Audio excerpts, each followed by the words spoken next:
18h18, le plaisir de faire l'interview politique et de retrouver ce soir Emmanuel Morel, député européen, gauche républicaine et socialiste. Emmanuel Morel qui est aussi en 3e position sur la liste menée par Léon Desfontaines pour le Parti communiste français. Monsieur Morel, on peut donc être socialiste et communiste à la fois? Oui, en quelque sorte. Moi, j'ai toujours été socialiste. J'ai quitté le Parti socialiste parce que j'étais en désaccord, notamment à l'issue du quinquennat de François Hollande.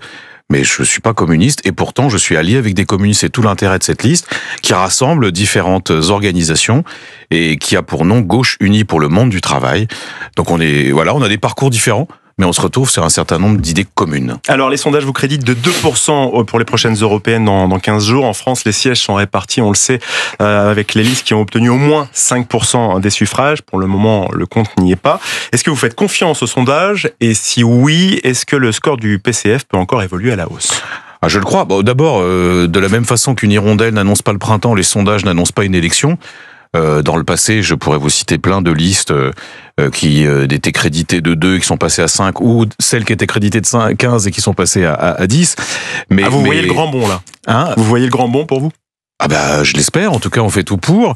Tant qu'on parle d'Europe, parce que le principal problème de cette campagne européenne, c'est qu'on parle de tout, sauf des questions européennes et sauf des conséquences concrète dans la vie des Français, des politiques européennes. C'est pour ça que moi j'ai envie qu'on parle de salaire, de retraite. On va parler d'assurance chômage, j'en suis sûr. Exactement. Qui a un lien avec les politiques européennes. Mais je voudrais qu'on parle aussi de sujets qui sont occultés par les principales listes. Est-ce qu'on élargit l'Union européenne ou pas? On va en parler. On va parler de l'Europe de la défense aussi. Mais juste avant, je vais vous faire réagir vraiment très rapidement sur le débat potentiel entre Emmanuel Macron et Marine Le Pen qui fait débat justement. Quelle est votre position au Parti communiste français, Emmanuel Morel? Est-ce qu'il faut faire ce débat ou au contraire l'abandonner? Mais on se demande vraiment à quoi il joue. Emmanuel Macron, il n'est pas candidat aux élections européennes. Marine Le Pen non plus. Et puis surtout, il y a 38 listes. Donc qu'est-ce que c'est? En fait, c'est un jour sans fin avec Monsieur Macron. C'est-à-dire, à chaque fois que le camp du président est en difficulté, en danger, il ressuscite l'épouvantail RN. Ils disent attention, nous sommes le seul barrage, nous sommes les seuls capables de faire front face au RN. Mais ça marche pas.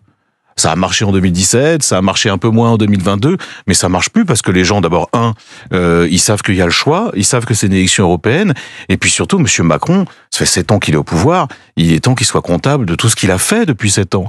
Donc cette façon de faire, en plus, c'est totalement... alors c'est à la fois irresponsable. Quand on voit la progression du FN dans tous les de l'extrême droite dans tous les pays d'Europe, c'est irresponsable. Mais surtout, c'est prendre les gens pour des imbéciles. Les gens, ils ont bien compris que tout ça, c'est un truc, c'est une manœuvre. Et de la même façon que Monsieur Attal, Monsieur Bardella, c'est une sorte de duel qui est à la fois un duo. Mais enfin, c'est pas sérieux, c'est pas l'enjeu des élections européennes. Moi, j'aimerais bien qu'on en revienne au fond. Alors justement, vous parlez de Gabriel Attal aujourd'hui, qui a donc confirmé ces mesures pour l'assurance chômage, avec une durée d'indemnisation maximale de 15 mois, et pour être aidé financièrement, il faudra avoir travaillé 8 mois sur les 20 derniers mois, contre 6 de travail sur les 2 dernières années actuellement. Est-ce que ces nouvelles mesures à compter du 1er décembre doivent servir, selon le chef du gouvernement, à aller vers le plein emploi? Est-ce que c'est la bonne méthode, Emmanuel Morel? Évidemment, non. D'abord, c'est la 3e réforme de l'assurance chômage depuis que les macronistes sont au pouvoir. Donc ils remettent encore le couvert. Pourquoi? Tout simplement, pour faire des économies, et 2, pour être encore plus dur pour les salariés, et notamment, moi, je les soupçonne de vouloir faire une pression à la baisse des salaires, parce que il y a quelque chose qui est pas logique dans leur raisonnement. Il y a environ, on va dire en catégorie A, il y a 3 millions de chômeurs. Des postes à pourvoir, il y en a 300, 400 000. Donc de toute façon, c'est pas ça qui va régler la question du chômage de masse. En revanche, évidemment, les gens, ils cotisent, parce qu'on touche pas aux cotisations, mais leurs droits reculent. Et leurs prestations reculent. Et ça, c'est insupportable dans un moment de grande précarité, dans un moment de crise économique, quand même, aussi, avec une inflation qui reste très importante. Il suffit d'aller faire ses courses au supermarché pour s'en rendre compte. Je pense que c'est une réforme qui est cruelle. Voilà, je vous le dis, ils sont cruels.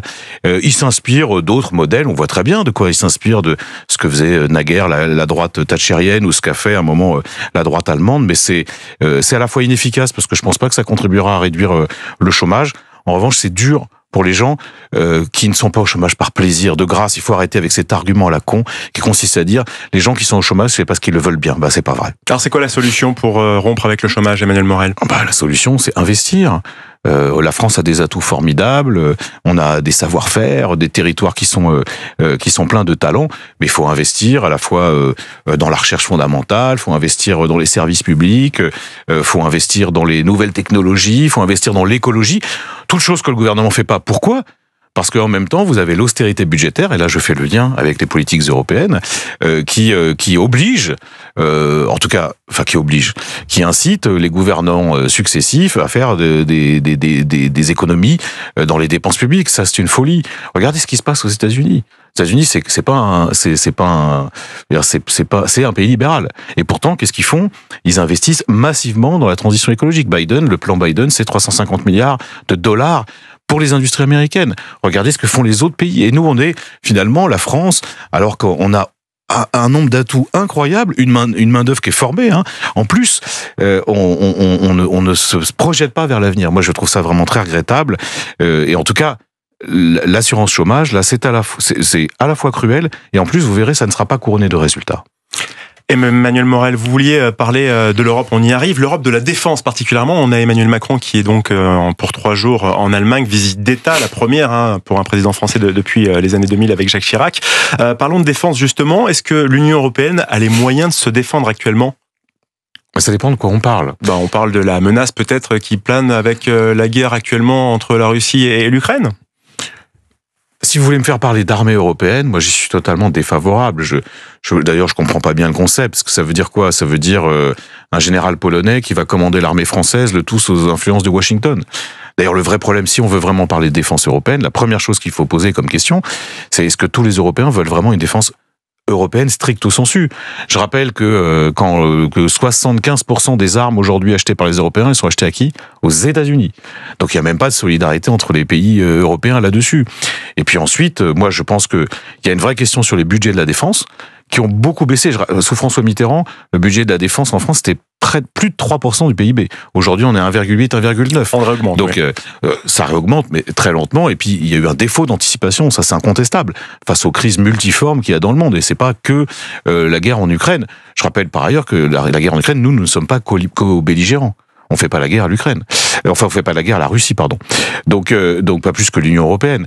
Donc il y a une vraie question sur la défense, mais si c'est pour accompagner ce qui est à mon avis le projet macroniste, et pas que des macronistes, une sorte de saut fédéral dans laquelle on met en commun un certain nombre de capacités militaires, moi je suis très sceptique. Est-ce que l'Europe doit avoir peur de la Russie?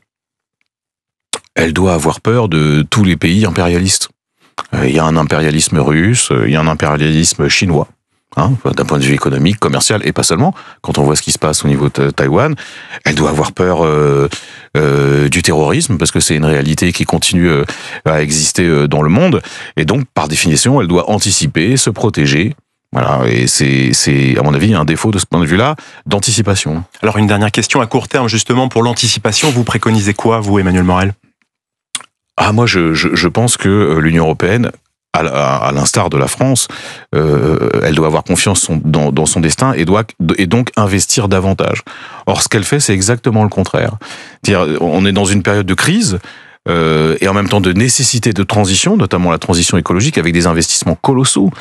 Et sans parler des nouvelles technologies, l'intelligence artificielle qui demanderait ce qu'il y ait un modèle européen spécifique, et elle fait tout le contraire. Elle rogne de plus en plus sur les défenses, elle se recroqueville sur une politique d'austérité qui est complètement à contresens. Et moi, ce qui me navre, c'est ceux qui se disent aujourd'hui pro-européens sur la scène publique, notamment les macronistes. En réalité, leurs réponses, c'est des réponses du XXe siècle. Or, on est quand même bien avancé dans le 21e. Merci beaucoup Emmanuel Morel d'avoir répondu aux questions d'Europe 1 Soir Week-end. Emmanuel Morel, je le rappelle, député européen, gauche républicaine et socialiste, 3e en position sur la liste menée par Léon Desfontaines pour le Parti communiste français. Merci à vous Emmanuel Morel.